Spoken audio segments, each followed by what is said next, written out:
Good morning students. आज के इस वीडियो में हम पढ़ने जा रहे हैं एनसीईआरटी कक्षा 9 विज्ञान का छठा अध्याय उत्तक टिश्यूज।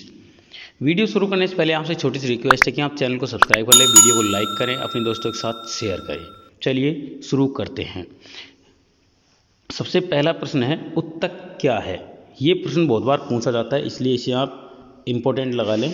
ये जो प्रश्न है ये बहुत बार पूछा गया है, ठीक है। उत्तक क्या है, इसका उत्तर ये होगा, उत्तक कोशिकाओं का समूह होता है जिससे कोशिकाओं की संरचना, उत्पत्ति तथा कार्य एक समान होते हैं। उत्तक कोशिकाओं का समूह होता है जिसमें कोशिकाओं की संरचना, उत्पत्ति तथा कार्य समान होते हैं, ठीक है। एक जैसी कोशिकाओं का समूह उत्तक कहलाता है। नेक्स्ट प्रश्न है, बहुकोशिक जीवों में उत्तकों का क्या उपयोग है। कई बार ये प्रश्न भी पूछ जाता है, ठीक है। बहुकोशिक जीवों में जो उत्तक होते हैं वो संरचना, शक्ति तथा यांत्रिक शक्ति प्रदान करते हैं, श्रम विभाजन करते हैं तथा अधिकतम दक्षता के साथ कार्य कर सकने के लिए एक विशिष्ट क्रम में व्यवस्थित होते हैं, ठीक है। अगला प्रश्न, ये प्रश्न कंपटीशन में बहुत बार पूछा गया है और ये आपसे एक नंबर के नंबर के प्रश्न आते हैं उनमें भी पूछा जा सकता है। प्रकाश संश्लेषण के लिए किस गैस की आवश्यकता होती है। तो इसका उत्तर है कार्बन डाइऑक्साइड गैस CO2 की आवश्यकता होती है, ठीक है। अगला प्रश्न, पौधों में वाष्पोत्सर्जन के कार्य का उल्लेख कीजिए। वाष्पोत्सर्जन क्यों होता है, कैसे होता है। तो इसका उत्तर है, पत्ती की एपिडर्मिस मतलब ऊपरी परत में छोटे छोटे छिद्र होते हैं जिन्हें स्टोमेंटा कहते हैं। स्टोमेंटा दो वृक्क के आकार की कोशिकाएं घेरे रहती हैं जिन्हें रक्षी कोशिकाएं कहते हैं। ये कोशिकाएं वायुमंडल से गैसों के आदान प्रदान के लिए आवश्यक होती हैं। वाष्पोत्सर्जन मतलब पानी के रूप में वाष्प का बाहर निकलना या वाष्प के रूप में पानी का बाहर निकलना की क्रिया को स्टोमेंटा के द्वारा ही होती है। वाष्पोत्सर्जन की उपयोगिता, क्या उपयोगिता है इसकी, तो 3 उपयोगी हैं इसके। पहला, यह पौधों के आसपास का तापमान बढ़ने नहीं देता। दूसरा, इसी खिंचाव के कारण पौधों में जल एवं खाद्य लवणों का संवहन होता है। और तीसरा, पौधों में अतिरिक्त जल का निष्कासन हो जाता है। अगला जो प्रश्न है ये भी इंपॉर्टेंट है, पूछा जाता है बहुत बार कि सरल उत्तकों के प्रकार क्या हैं। तो इसका उत्तर है, सरल उत्तक 3 प्रकार के होते हैं, पेरेंकाइमा, कालेंकाइमा और स्क्लेरेंकाइमा, ठीक है। ये प्रश्न आप इन तीनों को रट लें क्योंकि लास्ट में जो एक प्रश्न होगा उसमें जो खाली स्थान भरने का होगा उसमें एक ये और एक ये आपसे भरा जाएगा, पेरेंकाइमा और स्क्लेरेंकाइमा, ठीक है। तो ध्यान रखें, आगे ये काम में आने वाली चीज़ है। अगला प्रश्न, प्ररोह का शीर्ष विभेदोतक कहाँ पाया जाता है। प्ररोह मतलब एक तना होता है जिसका ऊपरी भाग। प्ररोह का शीर्ष विभेदोतक जड़ों तथा तनों की वृद्धि वाले भाग में विद्यमान रहता है तथा वह इनकी लंबाई में वृद्धि करता है। एक प्रश्न और है जो बहुत बार कंपटीशन में पूछ जाता है कि नारियल का जो रेशा होता है वो किस चीज़ का बना होता है, कौन से उत्तक का बना होता है। तो इसका उत्तर है स्क्लेरेंकाइमा उत्तक का, ठीक है। याद रखें कौन से उत्तक का, स्क्लेरेंकाइमा उत्तक का। अगला प्रश्न है, फ्लोएम के संघटक कौन कौन से हैं।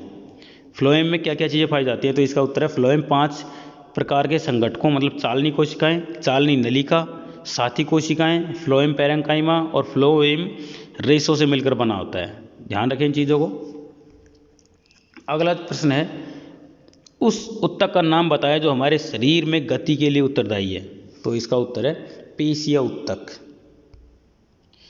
अगला प्रश्न, न्यूरॉन देखने में कैसा होता है। तो यहाँ पर आपको दिखाई दे रहा होगा ये न्यूरॉन का चित्र है, ठीक है। इस तरह का होता है न्यूरॉन। न्यूरॉन छोटे पौधों के जैसे दिखाई देता है जिससे लंबे पतले बालों जैसी शाखाएं निकली होती हैं। तंत्रिका उत्तक की कोशिकाओं को तंत्रिका कोशिका या न्यूरॉन कहा जाता है। तो ये जो चित्र दिखाई दे रहा है ये न्यूरॉन का होता है, ठीक है। इसमें केंद्रक तथा कोशिका द्रव्य मतलब साइटोप्लाज्म होते हैं। प्रत्येक न्यूरॉन में एक लंबा प्रवर्ध होता है जिसे एक्सॉन कहते हैं। इसमें बहुत सारी छोटी शाखाओं वाले प्रवर्ध मतलब डेंड्राइट्स होते हैं। एक तंत्रिका कोशिका 1 मीटर तक लंबी हो सकती है। हमारे शरीर की सबसे लंबी कोशिका तंत्रिका कोशिका ही होती है। ध्यान रखें, ये प्रश्न कंपटीशन में पूछ जाता है कि हमारे शरीर की सबसे लंबी कोशिका कौन सी होती है। तो याद रखना तंत्रिका कोशिका, ठीक है। अगला प्रश्न, हृदय पेशी के 3 लक्षणों को बताएं।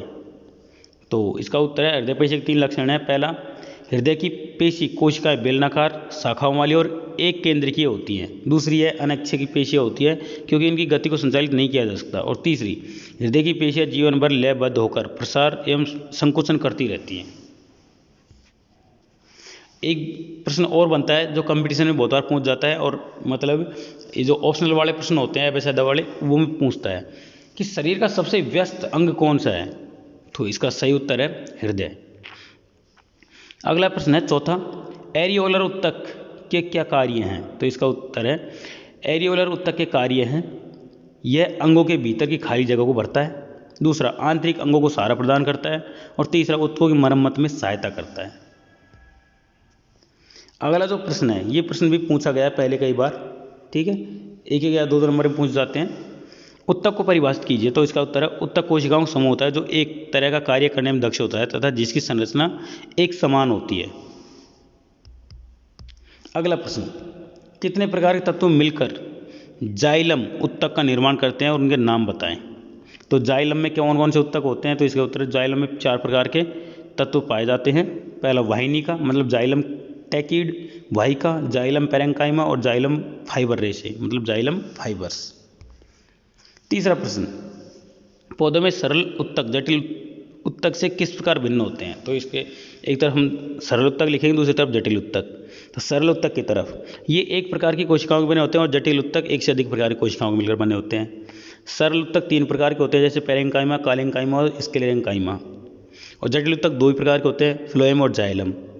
सरल उत्तक की आधारीय पैकिंग उत्तक का निर्माण करता है, पौधों के विभिन्न भागों में लचीलेपन का गुण लाता है और पौधे को कठोर एवं मजबूत बनाता है। जटिल उत्तक फ्लोएम तथा जाइलम को संवहन उत्तक भी कहते हैं, ये मिलकर संवहन बंडल का निर्माण करते हैं। अगला प्रश्न है, कोशिका भित्ति के आधार पर पैरेंकाइमा, कालेंकाइमा और स्क्लेरेंकाइमा के बीच में भेद स्पष्ट करें, मतलब अंतर स्पष्ट करना है। तो कैलेंकाइमा, इसकी कोशिका भित्ति पतली होती है तथा सेलुलोज की बनी होती है। कोलेंकाइमा, इसकी कोशिका भित्ति पतली होती है परंतु सेलुलोज या पैक्टिन के जमा होने के कारण किनारों पर भित्ति मोटी होती है, मतलब इसकी दीवारें मोटी होती है। स्क्लेरेंकाइमा, इसकी भित्ति लिग्निन के कारण मोटी होती है। लिग्निन कोशिकाओं को दृढ़ बनाने के लिए सीमेंट का कार्य करने वाला रासायनिक पदार्थ, मतलब सबसे मजबूत जो उत्तक होता है वो होता है स्क्लेरेंकाइमा। कालेंकाइमा मध्यम आकार का मजबूत होता है और पैरेंकाइमा ये कमज़ोर उत्तक होता है। ये कमज़ोर उत्तक मतलब ऐसे भाग जहाँ पर आसानी से मुड़ सकने वाले भागों में ये पाया जाता है, ठीक है। पांचवा प्रश्न, रंध्र स्टोमेटा के क्या कार्य हैं। ठीक है, ये प्रश्न भी बहुत बार पूछा गया है, रंध्र मतलब स्टोमेटा के क्या कार्य हैं। तो इसका उत्तर है रंध्र वायुमंडल से गैसों का आदान प्रदान रंध्रों द्वारा होता है, जैसे प्रकाश संश्लेषण में CO2 तथा श्वसन क्रिया में ऑक्सीजन का लेना। दूसरा, वाष्पोत्सर्जन क्रिया मतलब वाष्प के रूप में पानी को बाहर निकलने में सहायता करता है स्टोमेटा। ठीक है, तो ये 2 कार्य हैं, याद रखना। अगला प्रश्न, 3 प्रकार के पेशीय रेशों में चित्र बनाकर अंतर स्पष्ट करें। तो यहाँ पर अंतर स्पष्ट करने के लिए हमारे पास में 3 प्रकार की पेशी है, रेखित पेशी, चिकनी पेशी और हृदयक पेशी। तो हम बात करें सबसे पहले रेखित रेशे प्राय अस्थियों से जुड़े होते हैं और चिकनी रेशी यह आँख की पलकों, मूत्रवाहिनी और फेफड़ों की श्वसनी से जुड़ा होता है। और हृदयक रेशे यह पेशी सिर्फ हृदय में पाई जाती है। रेखित पेशी यह ऐच्छिक पेशी होती है, मतलब अपनी इच्छा के अनुसार इसको मोड़ दिया जा सकता है, मतलब हाथ पैरों में जो होती हैं वो। चिकनी पेशी अनैच्छिक पेशी होती हैं, ये मतलब हमारे दिमाग में, हमारे जो पाचन तंत्र है, श्वसन तंत्र है, उनकी जो पेशी होती है वो होती है चिकनी पेशी। ठीक है, और हृदय पेशी ये भी अनैच्छिक पेशी होती है, मतलब हृदय में जो पेशी होती है वो भी अनैच्छिक पेशी है। रेखित पेशी में गहरे और हल्के रंग की पट्टियाँ होती हैं जिन्हें हम रेखित पेशी कहते हैं, और चिकनी पेशी में गहरे और हल्के रंग की पट्टियाँ नहीं होती, इसलिए इन्हें अरेखित पेशी भी कहते हैं। और हृदय पेशी गहरे और हल्के रंग की पट्टियाँ नहीं होती, इसमें एक जैसे कलर की होती है। रेखित पेशी लंबी बेलनाकार शाखारहित और बहुनाभीय होती है। चिकनी पेशी में लंबी एक केंद्रीय और एक सिरे से नुकीली होती है, और हृदय पेशी में बेलनाकार शाखाओं वाली और एक केंद्रीय पेशी होती है। इनके आप चित्र देख सकते हैं, इस प्रकार की होती हैं। ठीक है, रेखित पेशी ये, और ये हृदय, और ये चिकनी पेशी। चिकनी पेशी ऐसी जगहों पर पाई जाती है जहाँ पर हमारे शरीर के भाग मुड़ते हैं, जैसे घुटने हैं, कंधे हैं, ठीक है, उंगलियां हैं, कोहनी है, ऐसी जगहों पर। 7वां प्रश्न, मतलब कार्डियक हृदय पेशी का विशेष कार्य। ये प्रश्न भी आपसे पूछ सकते हैं अब की बार, ये इंपॉर्टेंट है, ध्यान रखना। ठीक है, हृदय पेशी के विशेष कार्य है, हृदय की पेशियाँ जीवन भर लयबद्ध होकर प्रसार और संकुचन करती रहती है, मतलब हृदय लगातार धड़कता रहता है। दूसरा, लयबद्ध प्रसार और संकुचन हृदय की पंपिंग क्रिया में सहायता करता है तथा रक्त संपूर्ण शरीर में गति करता है। अगला प्रश्न है, रेखित, अरेखित तथा कार्डियक या हृदय पेशियों में शरीर में स्थित कार्य और स्थान के आधार पर अंतर स्पष्ट करें, मतलब क्या क्या कार्य हैं और उनके कहाँ पर पाई जाती है उनके आधार पर। सबसे पहले कार्य, रेखित पेशी ऐच्छिक पेशी होती है जो शरीर की इच्छा अनुसार गति प्रदान करने में सहायता करती है। अरेखित पेशी ये अनैच्छिक पेशी होती हैं, अर्थात ये जीव जंतुओं की इच्छा पर संचालित नहीं होती, ये स्वतः ही पेशियों की गति को नियंत्रित करती है। और कार्डियक पेशी ये हृदय में पाई जाती है, ये अनैच्छिक पेशियाँ होती है, ये बिना थके जीवन भर लगातार संकुचन और प्रसार करती रहती हैं। शरीर की स्थिति की बात करें तो रेखित पेशी हाथ, पैर और कंकाल में पाई जाती हैं। अरेखित पेशी आहार नली, रक्त नली का प्रसार एवं संकुचन, आँख की पलक, मूत्रवाहिनी तथा फेफड़ों की सूचना में पाई जाती है। कार्डियक ये सिर्फ हड्डियों में, हृदय की दीवारों पर पाई जाती है। अगला जो प्रश्न है वो है न्यूरॉन का एक चिन्हित चित्र बनाइए। तो न्यूरॉन का चित्र बनाना है, इसके लिए आपको इनके जो नाम है 6-7 वो याद रखने। सबसे पहले डेंड्राइट जो हल्के हल्के तंतु होते हैं, इसके बीच में एक पॉइंट होता है जिसको केंद्रक बोलते हैं, और इसकी जो मसल्स होती हैं इसको शीश कवर बोलते हैं। एस्कोन शीश कवर के ऊपर की जो पतली परत होती है उसको तंत्रिकाक्ष या एस्कोन बोलते हैं। और कोशिकाएं, मतलब जो कोशिकाएं होती हैं उनका जो बाहरी सिरा गोल गोल अंडे टाइप की होती हैं उनको कोशिकाएं बोलते हैं। तो ये चित्र आप बना सकते हो आसानी से। 10वां प्रश्न, निम्नलिखित के नाम लिखें। उत्तक जो मुंह के भीतर अस्तर का निर्माण करती है उनको सल्की एपिथेलियम बोलते हैं। उत्तक जो मनुष्य की पेशियों को अस्थि से जोड़ता है उसको कंडरा बोलते हैं, टेंडन। उत्तक जो पौधों में भोजन को संवहन करता है उसको फ्लोएम बोलते हैं। उत्तक जो हमारे शरीर में वसा का संचयन करता है उसको वसा में उत्तक कहते हैं, एडिपोज टिश्यू बोलते हैं। तरल अधात्री सहित संयोजन भोजन उत्तक, तरल अधात्री सहित संयोजन उत्तक को बोलते हैं रक्त। और अंतिम है मस्तिष्क में स्थित उत्तक, इनको न्यूरॉन बोलते हैं। अगला प्रश्न है 11वां, निम्नलिखित में उत्तक के प्रकार की पहचान करें। त्वचा एक सल्की एपिथेलियम उत्तक है। पौधे का वल्क ये विभेजोत्तक रक्षी उत्तक है। अस्थि ये संयोजी उत्तक है। वृक्कीय नलिका अस्तर ये घनाकार एपिथेलियम उत्तक है। और संवहन बंडल ये स्थायी उत्तक, मतलब जाइलम और फ्लोएम उत्तक होते हैं। नेक्स्ट बात करेंगे हम पैरेन्काइमा उत्तक किस क्षेत्र में स्थित होते हैं। तो इसका उत्तर है, ये प्रश्न भी पूछ सकते हैं आपके पैरेन्काइमा उत्तक के बारे में, ठीक है, बहुत बार पूछे गए हैं तो ध्यान रखें। पैरेन्काइमा उत्तक पत्तियों में पाए जाते हैं। इस स्थिति में इसे क्लोरेन्काइमा मतलब हरित उत्तक भी कहते हैं। जलीय पौधों में बड़ी गुहायिकाएं होती हैं जो पौधों को तैरने के लिए उत्प्लावन बल प्रदान करती हैं। इस पैरेन्काइमा को एरेन्काइमा कहते हैं। अतः ये पत्तियों, तने तथा जड़ों में पाए जाते हैं। अगला 13वां प्रश्न है, पौधों में एपिडर्मिस की क्या भूमिका होती है। एपिडर्मिस मतलब ऊपरी परत को।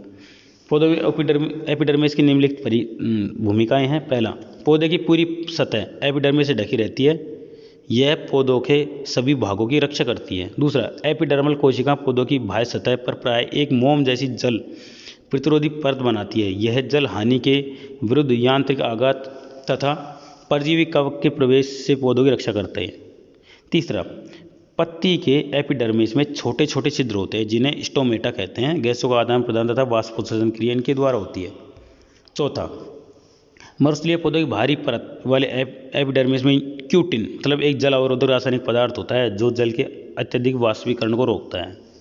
पांचवा, जड़ों की एपिडर्मल कोशिकाएं पानी को सोखने का कार्य भी करती हैं।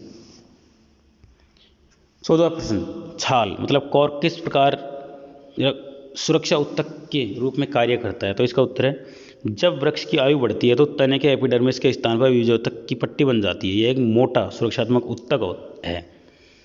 बाहरी सतह की कोशिकाएं इस सतह से अलग हो जाती हैं। यह पौधों पर अनेक परतों वाली मोटी छाल मतलब कारक का निर्माण करती है। इन छालों को मृत कोशिका कहते हैं। ये बिना अंतःकोशिकीय स्थानों की व्यवस्थित होती हैं। इनकी भित्ति पर सुबेरिन नामक रसायन होता है जो इन छालों को हवा व पानी के लिए अभेद्य बनाता है।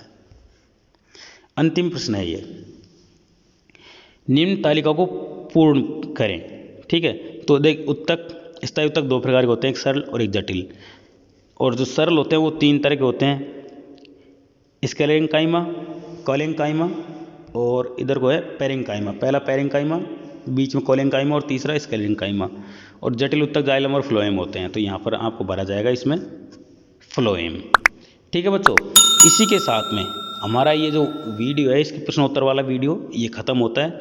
आपको कैसा लगा कमेंट करके ज़रूर बताएं। वीडियो को लाइक करें, अपने दोस्तों के साथ शेयर करें और चैनल को सब्सक्राइब जरूर कर लें। मिलेंगे अगले वीडियो के साथ में। धन्यवाद।